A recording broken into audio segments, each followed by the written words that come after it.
বিহারে শিমুলতলায় এসেছিলাম। আর কোথায় কোথায় ঘুরেছিলাম। আমরা ছিলাম তারামঠে।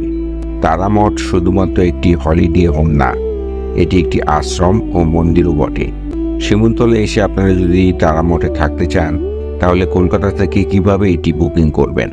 পশ্চিম মানেই হচ্ছে বাঙালির একসময় স্বাস্থ্য উদ্ধারের জন্য এইসব জায়গায় আসতো। তারামঠের রুম,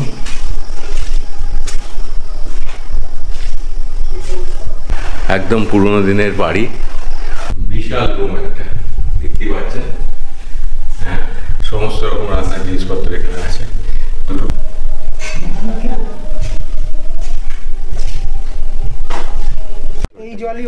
ওইদিকে একটা পাতকুয়া আছে, ওই পাশে মঠে থাকবেন বলে এখানে রান্নাবান্না, আমিষ রান্না করতে পারবেন না, সবই নিরামিষ, এরকম ব্যাপার না, এখানে আপনারা আমিষ রান্নাও করতে পারবেন।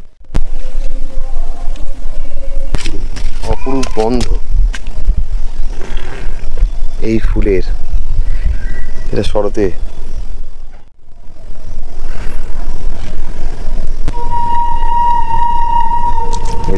পাশ দিয়ে রেল লাইন চলে যাচ্ছে।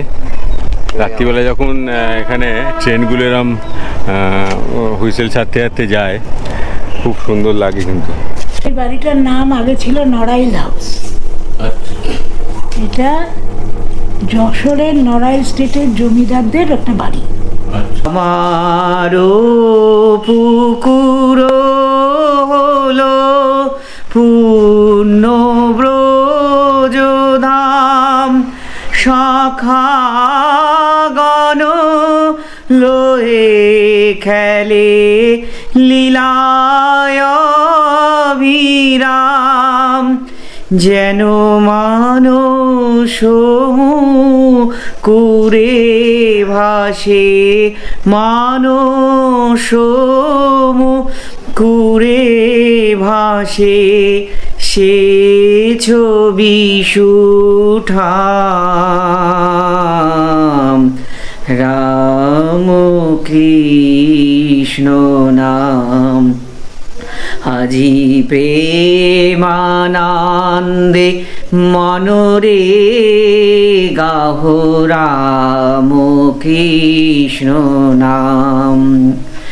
নমো নমো চন্দ্রা দেবী, নমো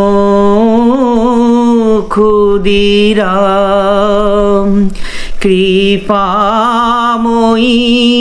মা জননী, লহ গো প্রণাম।